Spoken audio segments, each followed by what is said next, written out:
The Arts Academy in the Woods Advanced Acting Department, in association with Labmic Productions, presents A Doll's House, a radio drama.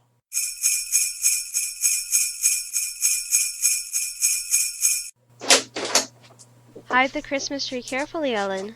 The children must have no account to see it before this evening, when it's lit up.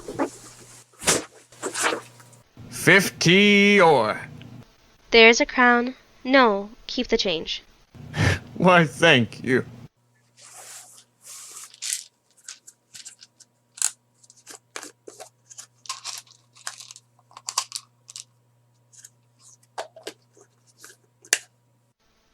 Yes, he is at home. Is that my little lark twittering in there? Yes, it is. It is but a squirrel frisking around. Yes? When did the squirrel get home? Just this moment. Come here, Torvald, and see what I've been buying. Don't interrupt me. Buying, did you say? Wait, what? All that? Has my little spendthrift been making money fly again? Why, Torvald, surely we can afford to launch out a little now. It's the only Christmas we haven't had to pinch. Come, we can't afford to squander money. Oh, yes. Torvald, do let us squander a little now. Just the least little bit. You know soon you'll be making heaps of money. Yes, from New Year's Day. But there's a whole quarter before my salary is due. Never mind. We can borrow in the meantime. Nora! Still my little featherbrain. Suppose I borrowed 1,000 crowns today and made ducks and drakes of them fly Christmas week. And then on New Year's Eve, the tile blew off the roof and knocked my brains out. Hush! How can you talk so horridly? Okay, but suppose it were to happen. What then? If anything so dreadfully happened, it would all be the same to me, whether I was in debt or not. But what about the creditors? They? Who cares about them? They're only strangers. Nora, what a woman you are. But seriously, Nora, you know my principles on these points. No debts, no borrowing. Home life easy to be free, beautiful as soon as founded on borrowing and debt. We've two held bravely till now, and we're not just gonna go in at the last. Very well. As you please, Torvald. Come, my little lark mustn't droop her wings like that. What? Is my squirrel in the sulks?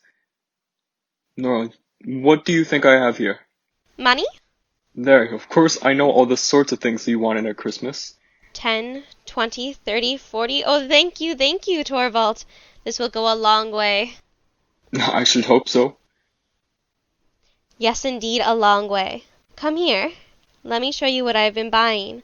And so cheap. Look, here's a suit for Ivor and a little sword.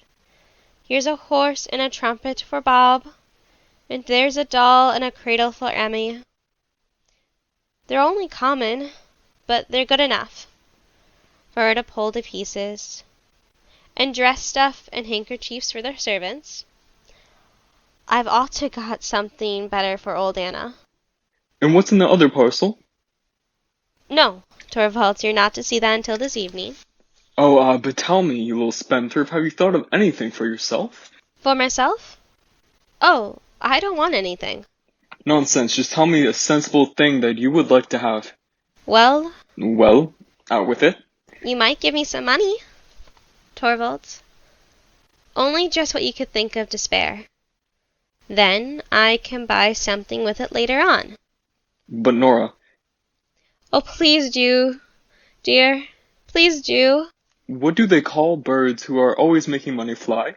Yes, I know. Spendthrifts. Of course. But please do as I ask you.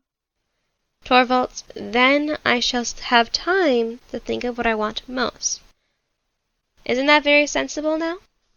Certainly. That is to say, if you really kept the money I gave you, and really spent it on something for yourself, but it all goes into housekeeping and all the manner of useless things, and then I have to pay it up again. But Torvald... Can you deny it, dear Nora? My sweet little lark, but it gets through a lot of money. No one will believe how much it costs a man to keep such a little bird as you. For shame! How can you think such a thing? Why, I've saved as much as I can. Very true, as much as you can, but precisely nothing. If only you knew, Torvald, what expensive larks and squirrels have. You're a strange little being, just like your father.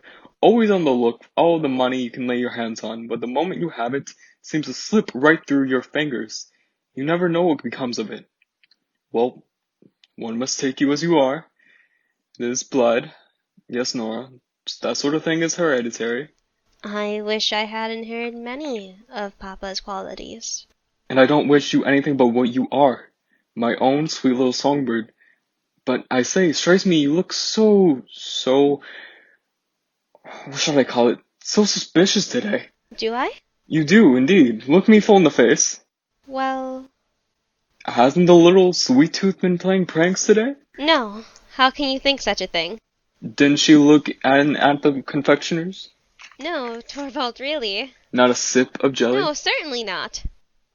Hasn't she nibbled on a macaroon or two? No, Torvald, indeed. Well, of course, I'm only joking. I shouldn't think of doing something you disapprove of. No, I'm sure of that, and besides, you've given me your word. Well, keep your little Christmas secrets to yourself, Nora darling. Have you remembered to invite Dr. Ink? No, but it's not necessary. He'll come in as a matter of course. Besides, I shall ask him when he looks in today. I've ordered some capital wine. And I too. How the children will enjoy themselves, Torvald. It's glorious to feel one's assured position of ample means. Isn't delightful, Nora, to think about? Oh, it's wonderful. Do you remember last Christmas? For 3 whole weeks beforehand, you shut yourself up from evening till dawn till night to make flowers for the Christmas tree and all sorts of the marvels that were to have astonished us. I was never so bored in my life. I didn't bore myself at all.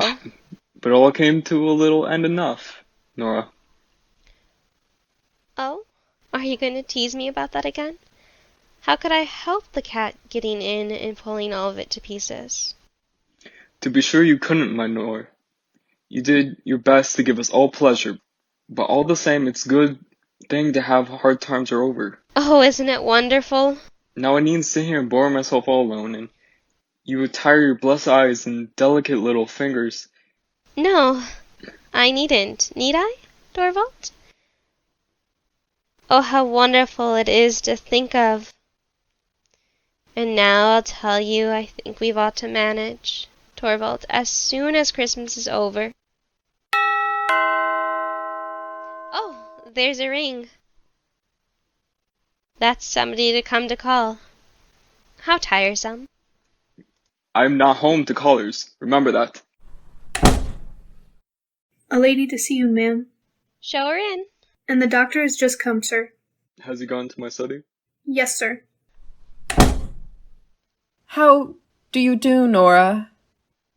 How do you do? I see you don't recognize me. No, I don't think... Oh, yes, I believe. What? Christina? Is it really you? Yes, really I. Christina, and to think I didn't know you. But how could I... How you changed. You are... Christina? Yes, no doubt. In 9 or 10 years. Is it really been so long since we met? Yes, so it is. Oh, the last 8 years have been a happy time, I can tell you. And now you've come to town.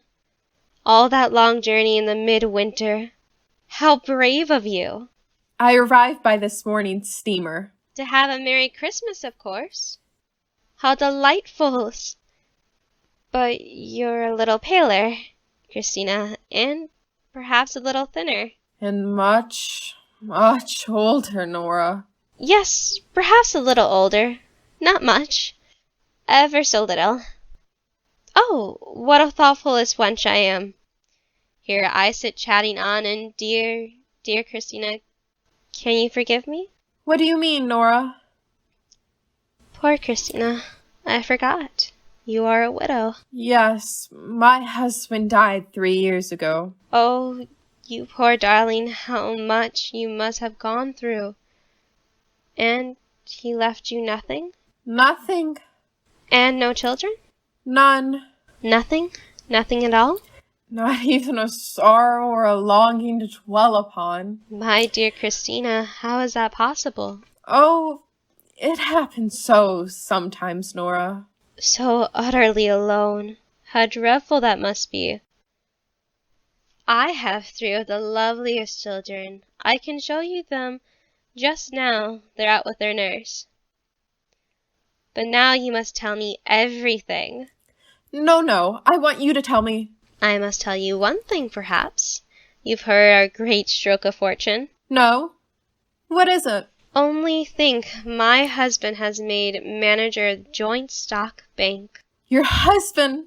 Oh, how fortunate. Yes, isn't it? A lawyer's position is so uncertain, you see, especially when he won't touch any business that is the least bit shady, of course. Torvald never would, and there I quite agree with him. Oh, you can imagine how glad we are. He is so entered on his new position at the new year. Then he'll have a large salary and percentages. In the future, I think we shall live quite differently. Just as we please, in fact. Oh, Christina, I feel so light-hearted and happy.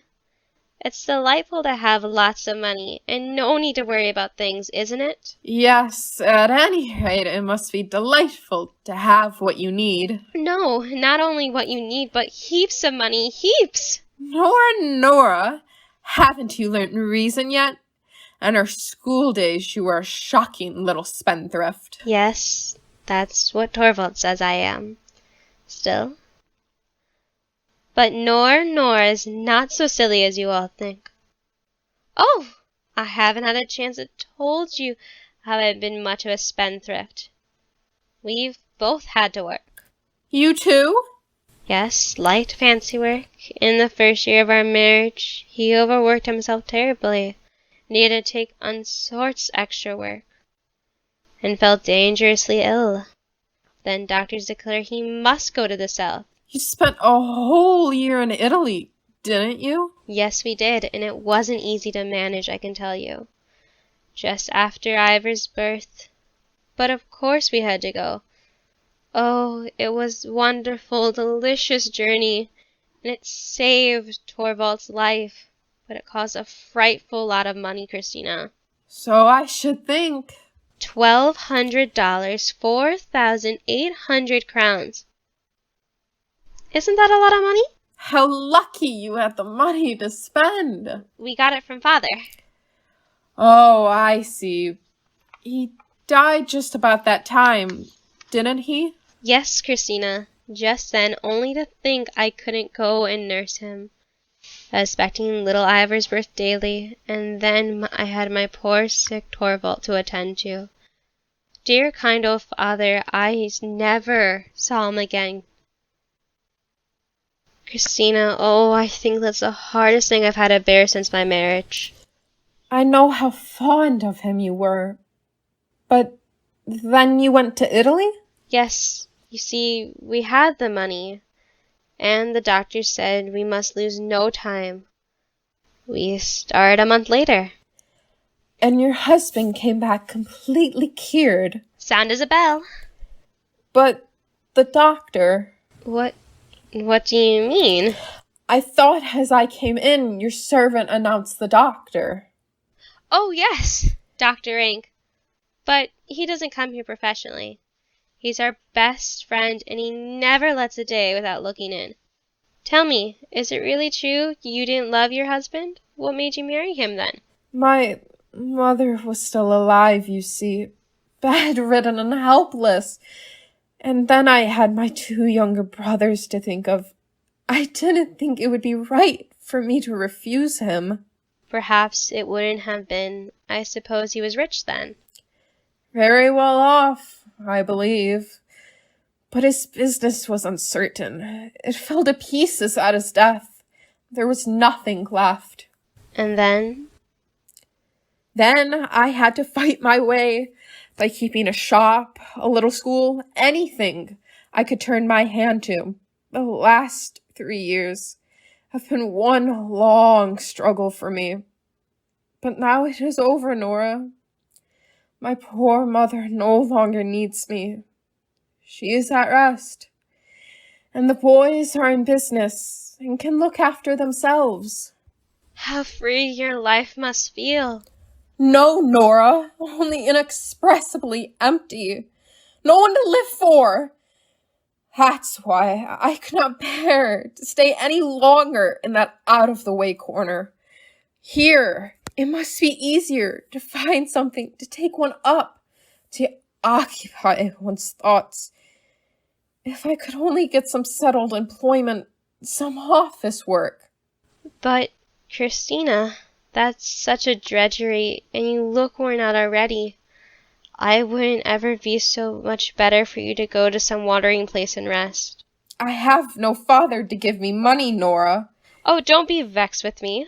My dear Nora, don't you be vexed with me.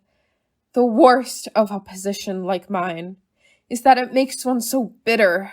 You have no one to work for, yet you have to be always on the strain. You must live, so you become selfish. When I heard of the happy change in your fortunes, can you believe it? I was glad for my own sake more than for yours. How do you mean? Ah, I see. You think Torvald can perhaps do something for you. Yes, I thought so. And so he shall. Just leave it to me. I shall lead it up so beautifully. I shall think of some delightful plan to put him in such good humor. Oh, I should show love to help you. How good of you, Nora, to stand by me so warmly. Doubly good in you, who know so little the troubles and burdens of life. I know so little of... Oh, well, a little fancy work and so forth. You're a child, Nora. Oh, come, you mustn't be so patronizing. No? You're like the rest. You think I'm fit for nothing really serious. Well. You think I have no troubles in this weary world? My dear Nora, you've just told me all your troubles. Those trifles? I haven't told you the great thing. The great thing? What do you mean? I know you look down upon me, Christina, but you have no right to. You are proud of having worked so hard and so long for your mother. It's true. I am both proud and glad to have taken care of my mother in her last days. Yes, indeed. Now let me tell you, Christina, I too have something to be proud of and glad of. What do you mean? Hush, not so loud. Only think, if Torvald here, he mustn't, not for the worlds. No one must know about it, Christina, no one but you. Why, what can it be? I saved Torvald's life. Saved his life? How? I told you about our going away to Italy. Torvald would have died but for that. Well, and your father gave you the money. Yes, Torvald and everyone believes, but But? Papa didn't give us 1 penny. It was I who found the money. You? All that money? $1,200, 4,800 crowns. What do you say to that? My dear Nora, how did you manage it? Tra-la-la-la-la. Of course you couldn't borrow it. Why not? Why, a wife can't borrow without her husband's consent. Oh? When the wife has some idea of business and knows how to set about things. But Nora, I don't understand. Well, you needn't. I never said I borrowed the money. There are many ways I have gotten it. I may have got it from some admirer. When one is so attractive as I am. You're too silly, Nora. Now I'm sure you're dying of curiosity, Christina. Listen to me, Nora dear, haven't you been a little rash? Is it rash to save my husband's I life? think it was rash of you without his knowledge. But it would have been fatal to him, you know. Can't you understand that? He wasn't even to suspect how ill he was. The doctors came to me privately and told me his life was in danger. That nothing could save him but a winter in the south. Do you think I didn't try diplomacy at first? I told him how I longed to have a trip abroad like the other young wives. I wept and prayed. I said he ought to think of my condition and not to thought me. And then I hinted that we could borrow the money. But then, Christina, he almost got angry and he said I was frivolous and that it was his duty as a husband not to yield to my whims and fancies, so he called them. Very well, I thought. But save you must be. Then I found a way to do it. And did your husband never learn from your father that the money was not from him? No, never. Papa died at that very time. And you have never confessed to your husband? Good heavens, what can you be thinking of? Tell him that there is such a loathing of debt, and besides, how painful and humiliating that be for Torvald, with his manly self-respect, to know what he owed anything to me. I would have utterly upset a relation between us. Our beautiful, happy home would never be what it is. Will you never tell him? Sometime, perhaps, when I'm not so pretty. You mustn't laugh at me. Of course, I mean when Torvald's not so much in love with me as he is now. When it doesn't amuse him any longer to see me dancing about and dressing up and acting. Then it might to have something in reserve. Nonsense, nonsense. That time will never come. Now, what do you say to my grand secret, Christina? Am I fit for nothing now? You may believe it has cost me a lot of anxiety. It has been no joke to meet my engagements punctually. You must know, Christina, that in business there is something called installments and quarterly interest that are terribly hard to provide for. So I've had to pinch a little here and there. Whether I couldn't save much out of housekeeping, for Torvald has to live well. And I couldn't go about the children badly dressed. All I got for them I spent on them. The blessed little darlings. Poor Nora. So it had to come out of your own pocket money. Yes, of course. When Torvald gave me the money for clothes, I never spent more than half of it. But it was hard, for it's nice to be beautiful dressed. Now, isn't it? Indeed it is. Well, and besides that, I made money in other ways. Last winter, I was so lucky I got a heap of copying to do. I shut myself up every evening and wrote far into the night. Oh, sometimes I was so tired. So tired. Yet it was splendid to work that way and earn money. I almost felt as if I was a man. Then how much have you been able to pay off? Well, I can't precisely say. It's difficult to keep all that sort of business stuff clear. I only know I paid everything I could scrap together. There's a ring. Perhaps I had better go. No, do stay. No one will come here. It's sure to be someone for Torvald.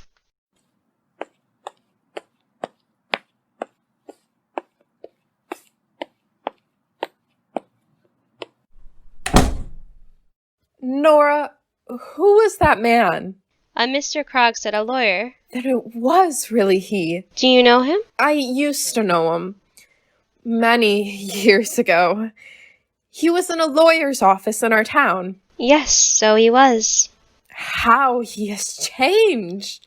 I believe his marriage was unhappy. And he is a widower now. With a lot of children. His business is not of the most credible, they say. Isn't it? I don't know, but don't let us think of business. It's so tiresome. No, I am anyway. I shall go and have a chat with your wife. Oh, I beg your pardon. I'm in the way here, too. No, not in the least. Dr. Ink? Mrs. Linden. Oh, indeed. I've often heard Mrs. Linden's name.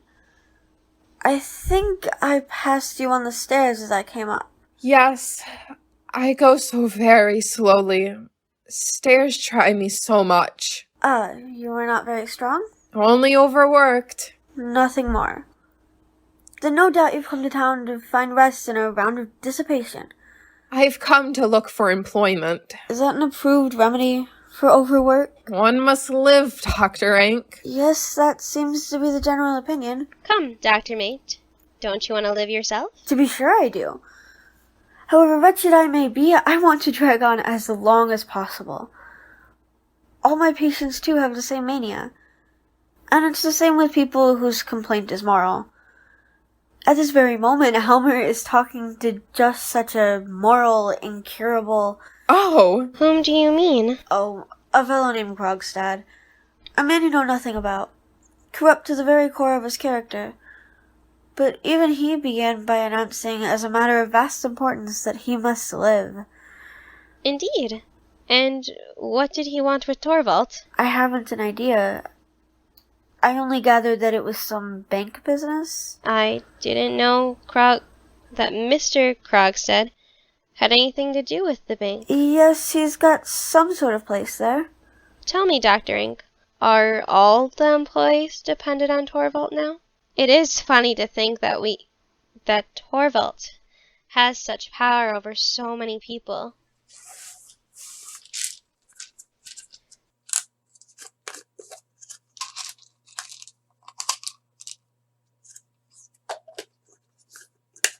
Dr. Ink, will you have a macaroon? What? Macaroons? I thought they were contraband here. Yes, but Christina brought these. what?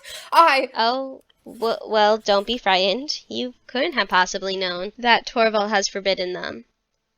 That's for you, Dr. Ink. And you too, Christina. And I'll have one while we're about it. Only a tiny one. Or at most two.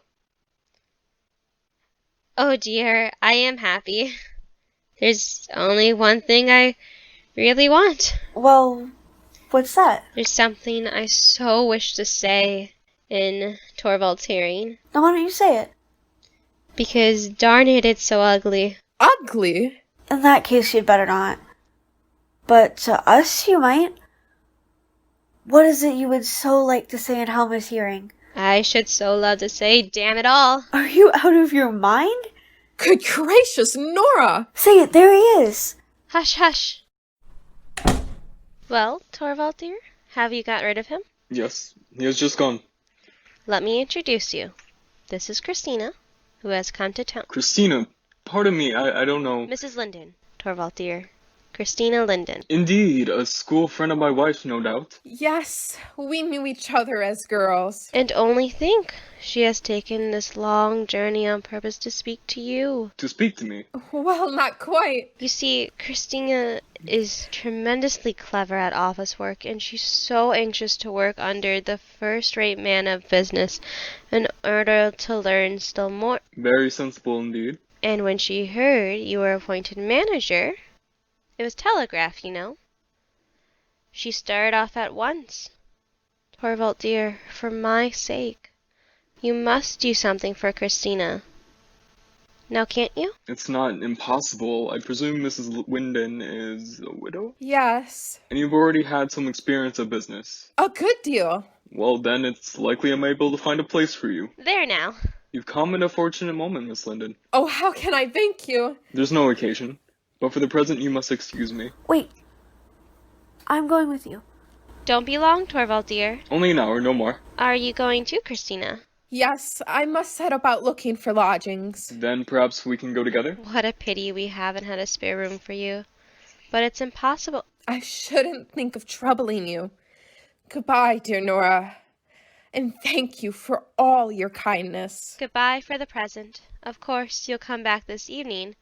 And you too, Dr. Ink. There they are. Come in. Oh, my sweet darlings. Do you see them, Christina? Aren't they lovely? Don't let us stand here chattering in the drought. Come, Mrs. Linden. Only mothers can stand such temperament. How fresh and bright you look. Have you had great fun? That's splendid. Well, you are quite a man, Ivor. Oh, give her to me, little Anna, my sweet little dolly. Yes, yes, Mother'll dance with you too, Bob. Did you have a great game of snowballs? Oh, I wish I'd been there. No, leave them, Anna. I'll take things off. Go to the nursery. You look frozen. You'll find some hot coffee on the stove. Really? A big dog ran after you. But he didn't bite you. No, dogs don't bite, little Dolly children. Don't peep into those paw stoles, Ivor. What is it? Wouldn't you like to know? Take care. I'll bite. What? Shall we have a game? What shall we play? Hide and seek? Yes, let's play hide and seek.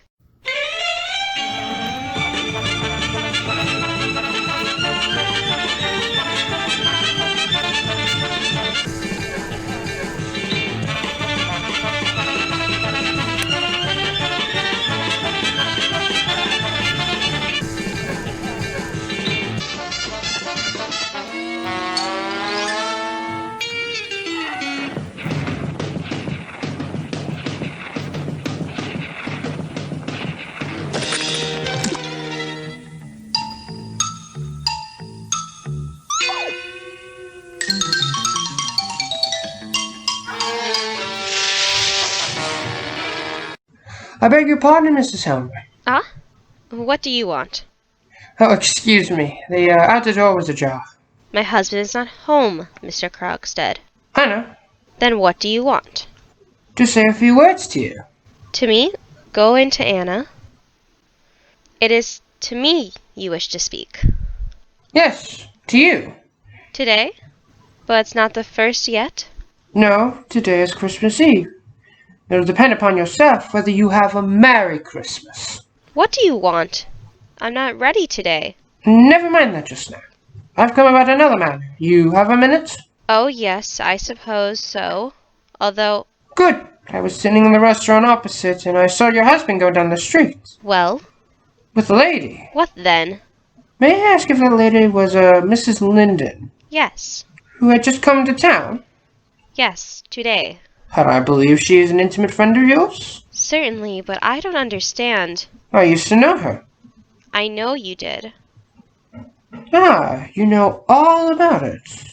I thought as much. Now, frankly, is Mrs. Linden to have a place in the bank? How dare you categorize me in this way? Mr. Krogstad used to portent of my husband? But since you ask, you shall know. Yes, Mrs. Linden is to be employed, and it is I who recommended her. Mr. Krogstad, now you know. Then my guess was right. You see, one is a wee bit influenced after all. Mrs. Helmer, will you have the kindness to employ your influence on my behalf? What? How do you mean? Will you be so good as to see that I retain my subordinate position in the bank? What do you mean? Who wants to take it from you? Come now. Once for all, there is time yet. I advise you to use your influence to prevent it. But Mr. Krogstad, I have no influence, absolutely none.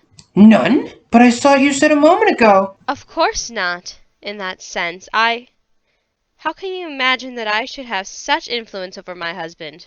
Oh, I know your husband from our college days. I don't think he is any more inflexible than other husbands. If you talk so disrespectfully of my husband, I must request for you to leave the house. You are bold, madam. I am afraid of you no longer. When New Year's Day is over, I shall soon be out of the whole business. Listen to me, Mrs. Helmer. If need be, I shall fight as though my life to keep my little place in the bank. Yes, so it seems. It is not only for the salary. That is what I care least about. It's something else. Well, I had better make clean breast of it. Of course, you know, like everyone else, that some years ago I got into trouble. I think I've heard something of the sort. The matter never came into court, but from that moment all paths were barred to me. My sons are growing up, and for their sake I must try to recover my character as well as I can. This place in the bank was the first step, and now your husband wants to kick me off the ladder and back into the mire. But I assure you, Mr. Krogstad, I haven't had the least power to help you. That is because you have not the will. but I can compel you. You won't tell my husband that I owe you money. Suppose I were to. It would be shameful of you. When your husband was ill, you came to me to borrow $1,200. I knew of nobody else. I promised to find you the amount in exchange for a note of hand, which I drew up. Yes, and I signed it. Quite right. But then I added a few lines, making your father security for the debt. Your father was to sign this. Was too. He did sign it. I had left the date blank. That is to say, your father was himself to date his signature. Do you recollect that? Yes, I believe. And I gave you the paper to send to your father by post. Is that not so? Yes. And of course, you did so at once. For within 5 or 6 days, you brought me back the document with your father's signature, and I handed you the money. Yes. Tell me, Mrs. Helmer, do you recollect the day of his death? The day of the month, I mean. Father died on the 29th of September. Quite correct. Your father died on 29th of September. But look here. He has dated his signature October 2nd. Is that not remarkable, Mrs. Helmer? Can you explain it? Is it noteworthy, too, that the words October 2nd and the year are not in your father's handwriting, but in one which I believe I know? Well, this may be explained. Your father may have forgotten to date his signature, and somebody may have added the date at random, before the fact of your father's death was known. There is nothing wrong in that. Everything depends on the signature. Of course, it is genuine, Mrs. Helmer. It was your father himself who wrote his name here? No. It was I who wrote Father's name.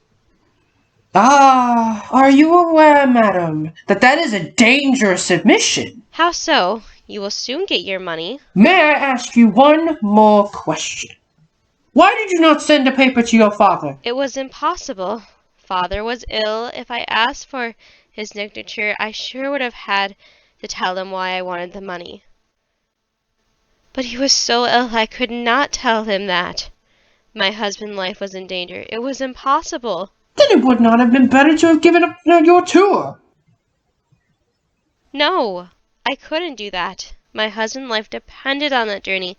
I couldn't just give it up. Did it never occur to you that you were playing me false?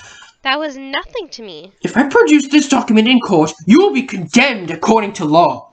I did believe that. Do you mean to tell me a daughter has no right to spare her dying father the trouble and anxiety? That a wife has no right to save her husband's life? Do as you please. But I may tell you that if I'm flung into the gutter a second time, you shall keep me company. Oh, nonsense. He was frightened me. I'm not foolish as that. But no, it's impossible. Why, I did it for love.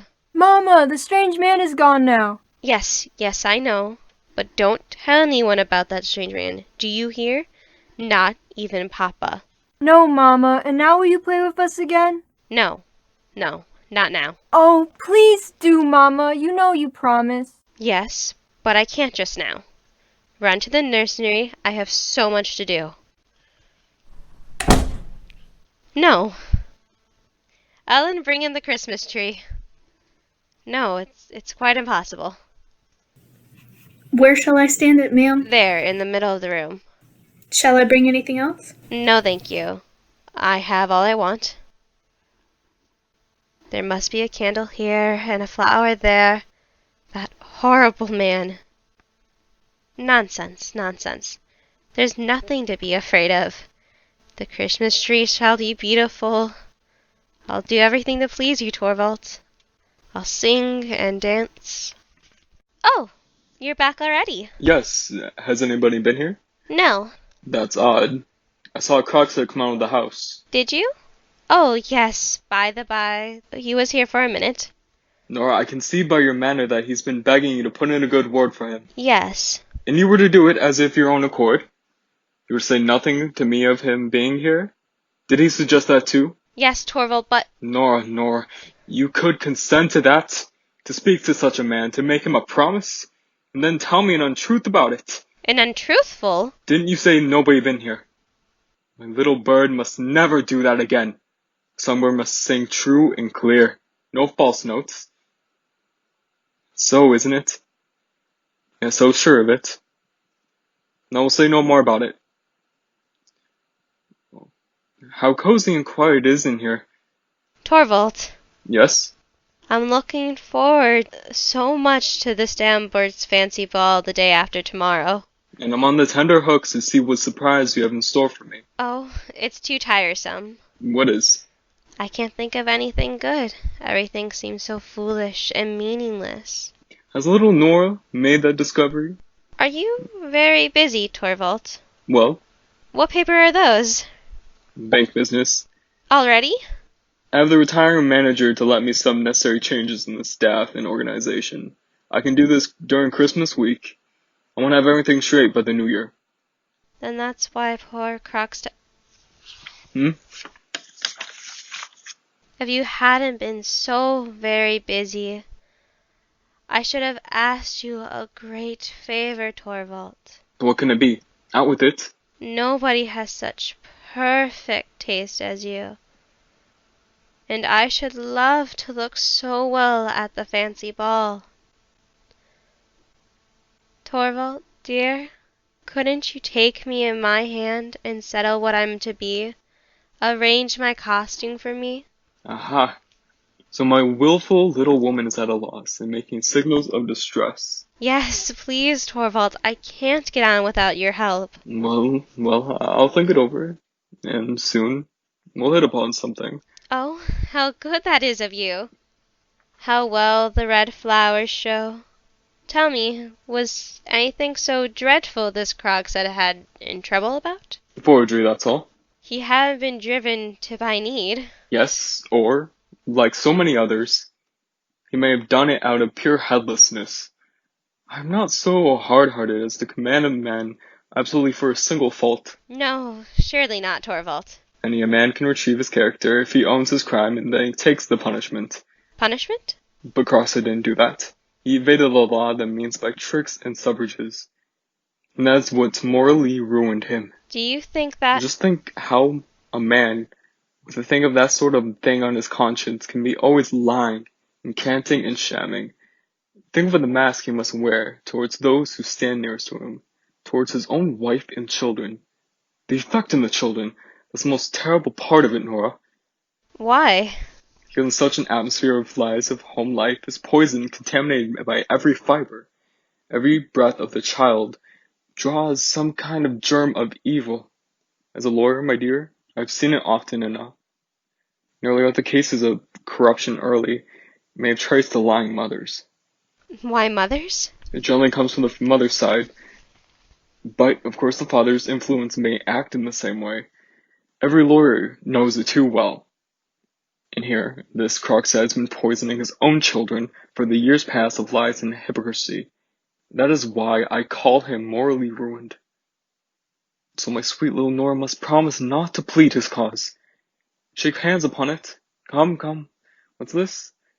Give me your hand, that's right. Then it's a bargain. I assure you that it would be impossible for me to work with him. It gives me a positive sense of physical discomfort to come in contact with such people. How warm it is here, and I have so much to do. Yes, and I must try to get some of these papers looked through before dinner. And I shall think over your costume too. Perhaps I might find something to hang in gilt paper on the Christmas tree. My precious little songbird. It can't be. It's impossible. It must be impossible. Corrupt my children, poison my home. It's not true. It can never be true.